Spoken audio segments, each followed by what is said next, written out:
Anton, nakita mo na ba si Alexis? Tanong ni Sanaya na ikinapit lang niya. Si Alexis, bakit mo siya hinahanap? Usisa niya. Di ba nangangailangan siya ng part-timers? Oo, pakli niya.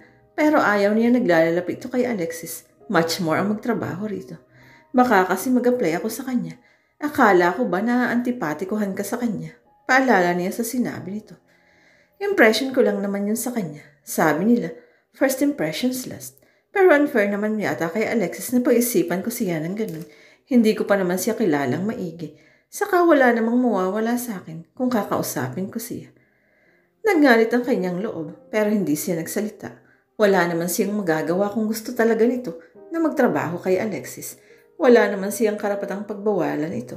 Oo nga't nakalaro na niya ito ng tennis at nahalikan na niya ito. Pero hindi yun nangangahulugang pwede na niyang diktahan ito. Wala siyang magagawa kung maglalapit man ito sa ibang lalaki o mag-part-time bilang masahista. Nagsagawa na siya ng sarili niyang pagsisiyasat tungkol sa gym ni Alexis. Kinalkal na niya ang record section. Kumpleto ito sa registration papers. Isang lehitimong business establishment ito. Nagtanong-tanong na rin siya sa mga customers nito at sa mga waitresses na nagpa-part-time rito. Wala siyang narinig na reklamo ng mga ito laban kay Alexis. Kaya wala siyang ebidensya na may ginagawa itong kabalbalan sa negosyo nito. Tangi ang kanyang hinala lang ang pinanghahawakan niya. At ang hinala niyang yun ang nagdidikta sa kanya para huwag payagang maglalapit si Sanaya kay Alexis. Pero bakit gano'n na lang ang pagiging overprotective niya rito? Hindi naman ito isang minor de edad, pagkos ay edukado itong tao. Alam nito kung ano ang tama at mali. Kaya kung gusto nitong mag-part-time kay Alexis para kumita ng extra income, so be it.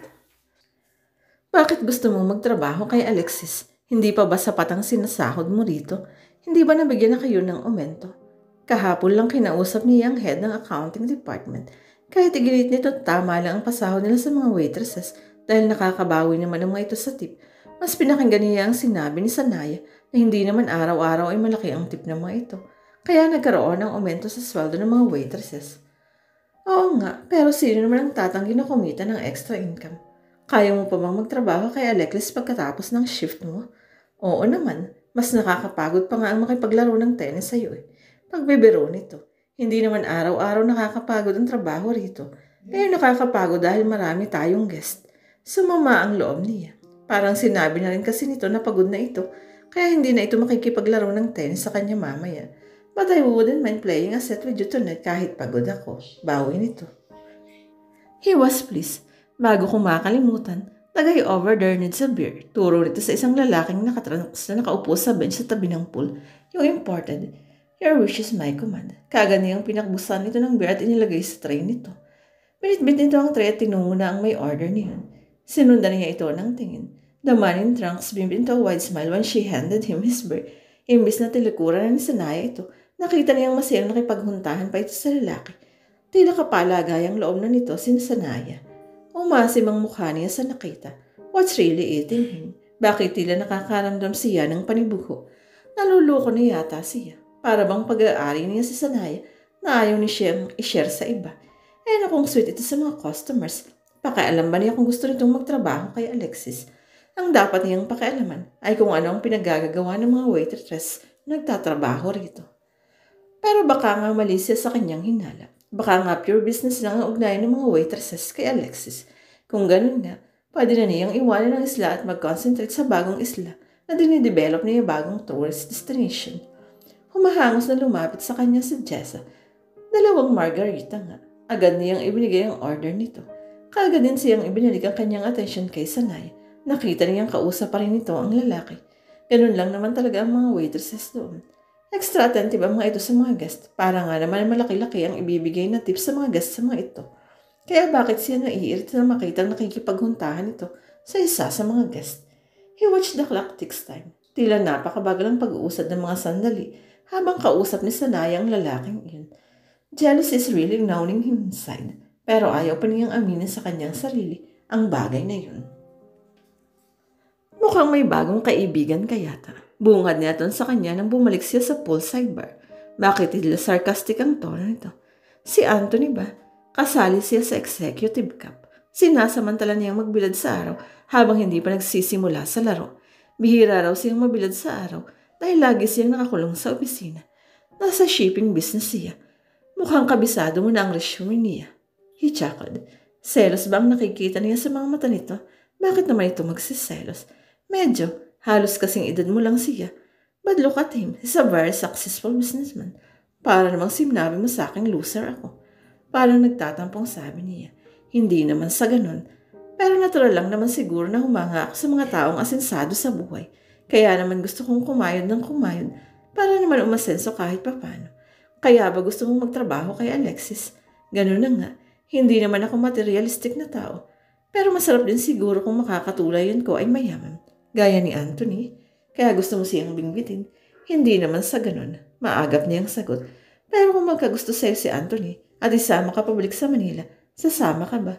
Ewan ko. Siguro. Baka. Hindi siguradong sagot niya. Ano ba talaga? Anton, baka ang akala mo mukhang pera ko. Pero sa kalagayan ko ngayon, hindi niya na ituloy ang kanyang sasabihin. Tell me, nakikinig ako. Pang-iinganyo nito. At inilahan niya rito ang kanyang problema na kinakailangan niya ng huwit kumulang 5 milyong piso para lang maisalba ang pagkakailit ng kanilang bahay at lupa sa Ilocos. Kaya gusto mong makapag-asawa ng mayaman? Konklusyon niya. Not necessarily like that. Salungot niya. Gusto kong matagpuan ang aking destiny, ang aking soulmate. Kung nagkataon na mayaman siya, hindi mabuti. At umaasa kang dito mo siya matatagpuan, kaya ka nagtrabaho rito. Sort of. Who knows, baka nandyan lang siya sa tabi-tabi. Now tell me, mukha ba akong pera? Now Sanaya, salungat niya, hindi ka mukhang pera. Ikaw na yata ang pinaka-honest na tao na nakilala ko sa islang ito. Mas tumaas ang pagkakakilala niya kay Sanaya matapos ang pag-uusap nila. Lalong humanga siya rito matapos nitong ikwento kung bakit gusto niyang makapag-asawa ng mayaman. Mukhang pera ba ito? Of course not. Gaya ng nasabi niya rito, napaka-honest nito. Sino nga naman ang hindi mangangarap na makapag-asawa ng mayaman? Maraming babae ang gustong makabingwit ng mayaman at may mga lalaki rin gustong makasilo ng mayaman. Pero sigurado siyang wala sa mga ito ang aamin, gaya ni Sanaya. Ayaw niyang malaman ang lahat kung sino talaga siya, pero nang sabihin ni Sanaya sa kanyang dilema nito, gusto na niyang sabihin rito ang tunay niyang pagkatao. Ang totoo, mas mayaman siya kay Anthony at kahit sino pa siguro sa mga guest nila. Siya na siguro ang pinakamayamang lalaki na nakilala ni Sanaya. Dangan nga lang at hindi nito alam ang bagay na yun. Pag-aari niya ang island resort at isa lang yun sa mga island resorts na pag-aari niya, hindi lang sa Pilipinas, kundi sa buong mundo. Pero ito na rin ang nagsabi sa kanya na hindi ito basta naghahanap lang ng kung sinong mayaman. Hinihintay din daw nito ang destiny nito o ang soulmate nito. At kung nagkataong mayaman din ito, mas okay. Pero kung hindi naman, okay na rin dito basta ito ang lalaking nakalaan dito. Ang tanong ngayon, siya ba ang destiny o ang soulmate nito o si Anthony yun? Hindi niya matanggap ang huli. Isang modernong gym ng Andromeda gym na pinamamahalaan ni Alexis. Kompleto yun sa build-back machines and equipment. Isang lalaking may edad na ang naabutan niya nag-exercise sa treadmill habang isang medyo bata-bata pang nagpapapawis naman sa stationary bike. Kakatuwang isang babae ang nagbibigay ng instructions sa mga ito. Ito kaya talagang gym instructor doon o isa ito sa mga waitresses na nagpa-part-time doon. Sanaya, tawag sa kanya ni Alexis. Masayang sinalubong si nito. What a pleasant surprise. Halika doon tayo. He ushered her to our receiving area. Maupo ka. Thank you. Sambit niya at naupo. Anong may paglilingkod ko sa iyo? Tanong kaagad nito. Bakit nga ba siya naparoon? Kanina lang desidido siyang magtrabaho rito. Pero ngayon nag-aalangan siya. Pakiramdam niya para siyang langaw na tumuntong sa sapot ng gagamba. Kailan lang ba nang sinabi sa kanya ni Anton na naaampatipatikuhan siya kay Alexis? Tapos ngayon heto at kaharap niya ito at gusto niya magtrabaho sa gym nito. But does she have a choice? Tanggap na niya ang katotohanan ng kailangan niya talaga ang tulong ni Alexis para mapalapit kay Anthony. Hindi naman sa gustong-gusto niyang mapangasawa ito.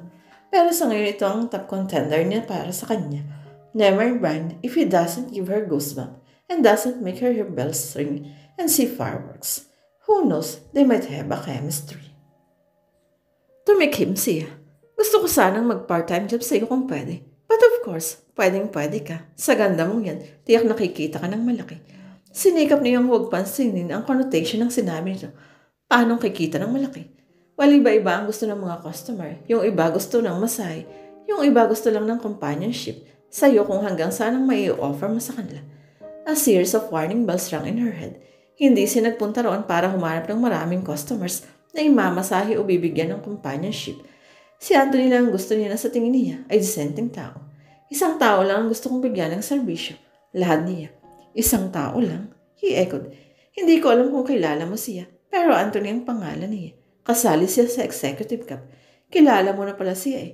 Bakit hindi na lang siya ang kinausap mo mismo? Nasa kausap ko na siya sa pool ng 2 beses, pero nag-order lang siya ng drinks. Wala kaming pinag-usapang iba. Mula nang magsimula ang golf tournament, hindi ko na siya nakita. Ganun ba? Sige, sa ngayon hindi ko pa siya customer. Pero susubukan ko siyang i-contact para sa iyo. Salamat. Magkano naman ang kikitain ko kung sakasakali? Diretsahan ang tanong niya. Depende nga kung anong kaya mong gawin. She's starting to get exasperated sa itinatakbo ng usapan nila. Hindi nito nidediretsa kung ano ba talaga ang eksaktong ginagawa ng mga kinukuha nitong part-timers. So paano nga ang sistema? Kung sakaling kumuha ng appointment sa si Anthony, ang gusto niyang magpamasahe, may massage room ka ba rito? Meron, pero mas gusto ng mga customers ko na papuntahin ang mga girls sa suite nila. Ano? Nandilat ang kanyang mga mata. Mas magiging komportable sila roon. Ano ang problema roon? Ang problema roon, may parang prostitute na rin ang lagay ng mga waitresses na dumadayo sa mga suite ng mga customer. Kahit pa sabihing pagmamasahe lang ang pakay nila roon, mahalay pa rin tingnan. Sino nga naman ang makakaalam kung ano ang nangyayari sa loob ng suite?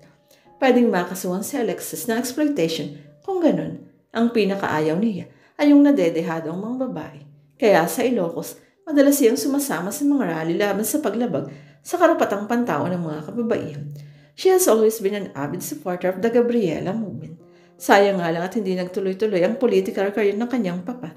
Kung hindi malamang na tumakbo rin siyang representative para ipaglaban ang mga kababaihang naapi.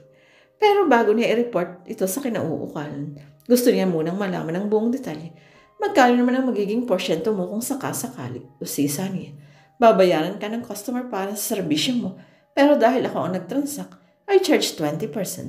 Sounds fair enough, pero hindi sapat yun para maabswelto ito kung illegal man ang ginagawa nito. Kailangan itong maparusahan kung talagang ginagawa lang nitong front ang gym para sa pangangalakal nito ng laman. Sige, you may contact Anthony. Kung interesado siya, sabihin mo lang ako. Kung ayaw niya, gusto mo ng iba, ihahanap na lang kita. Si Anthony lang ang gusto ko. Nakita niyang tila disappointed ang itsura nito, pero napakibit-balikan na lang ito. Sige, susubukan ko.